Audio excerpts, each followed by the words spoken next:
Welcome back. Now I'm going to have a look at practice paper 3. It's the P1, it's the year 11 stuff. It's 2011. Again, there are questions in here that I'll not just berate, but I'll let you know. So we'll just start off with number 1.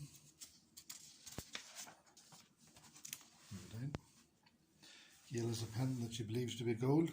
Gail's a girl worth marrying. To verify this, she carries an experiment to measure the density of the material to make the bracelet. She pours some water into the measuring cylinder. Now be careful. That's 20, that's 25, 21, 22, 23, 24, 25, so that's 24. Right? She carefully places the pendant in the measuring cylinder so that it is completely covered by water.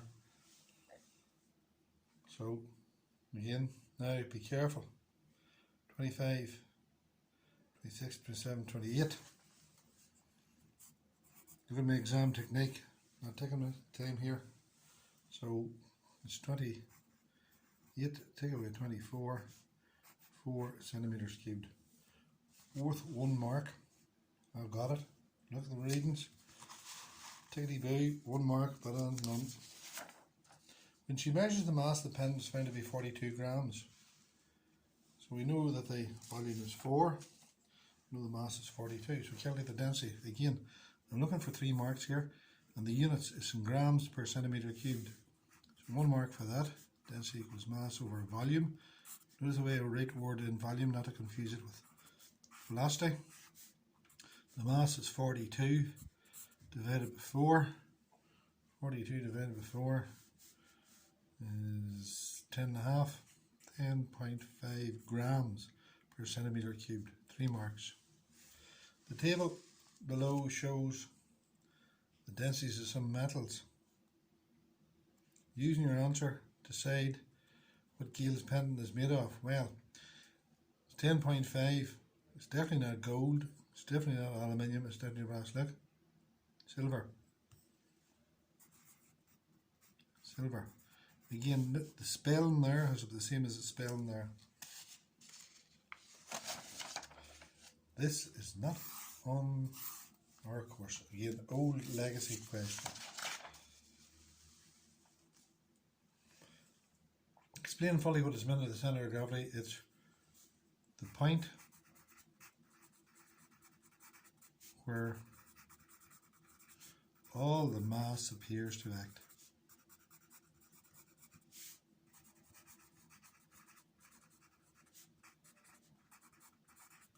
John skates in an ice rink. He says wear a knapsack on his back. Put a tick in the correct place in the below. Wearing a knapsack, it'll make him less stable. The reason he's less stable is he's got a higher centre of gravity. It'll be less stable. Give a reason. Higher COG. Again, up to you to use capital letter, full stop. I'm only trying to do the answers of this. So it's up to you to make sure that you do it properly. Question number 4. Neutral atoms. Now the neutral atoms, remember, P, E, N. Same number of protons as electrons. Electrons negatively charged, protons positively charged. Neutrons no charge. Protons and neutrons, nucleons found in the nucleus. Electrons live in shells. The trick in these questions is always to make sure you count the electrons on the shells first, and then we'll go from that. Because the electrons on the shell, if it is neutral, is the same as the number of protons in the nucleus. Explain why atoms are neutrals. So again, you go for a capital letter, full stop, same P's as E's. Same protons as electrons. Which 2 diagrams isotopes? Now, same atomic number, so same number of protons. Different numbers of neutrons. So, which one ends got the same? So A, better put it back down here. A and C have the same number of protons because look, the black one's a proton.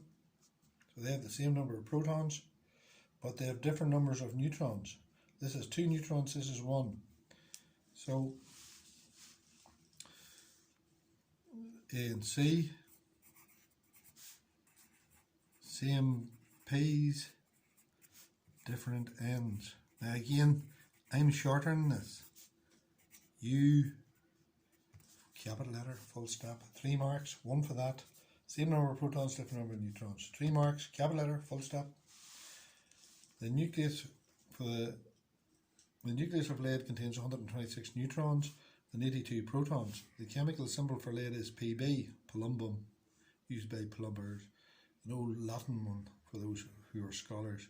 Complete the diagram below to show how the nucleus of lead is described in notation form. So remember, A, cross, zebra, and the zebra is the number of protons, 82. And the A is the number of nucleons, which is both neutrons and protons. 6 and 2 is 8, 8 and 2 is 10, 208. Turn the page.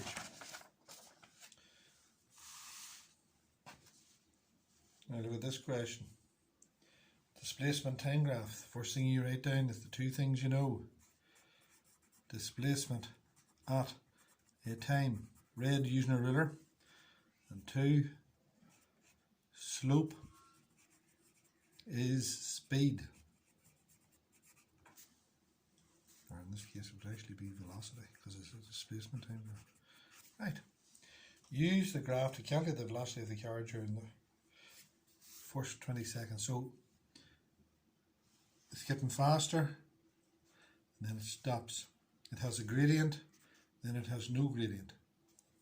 So we want the velocity during the first 20 seconds. Now again, bear with me to get a ruler.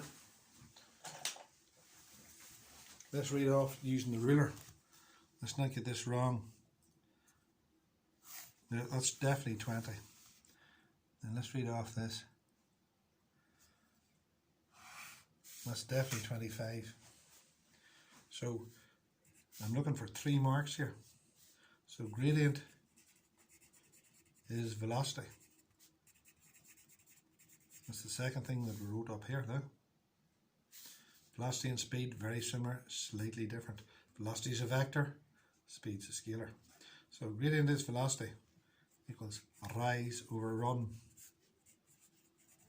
The rise is 25. And the run is 20. So it's 2 into 25, 2 goes once, 1.25 centimeters per second. Y unit over X unit. Describe the motion of the car during the time interval 20 to 30. Stopped. Now again, new full sentence. No gradient, zero, zero speed, stopped. Up to you to make sure that you have a full sentence in there. Remember, don't blame me. So here we have a question on efficiency. The diagram shows what happens when 500 joules of electric energy are supplied to a television set. 500 joules in, 350 joules of heat, 100 joules of sound, and 50 joules of light. 350, 450, 500. Energy in equals energy out, conservation of energy. Energy cannot be created nor destroyed, but it can be changed from one form to another. You will notice that the total output energy is equal to input energy. What important law? So again, conservation of energy.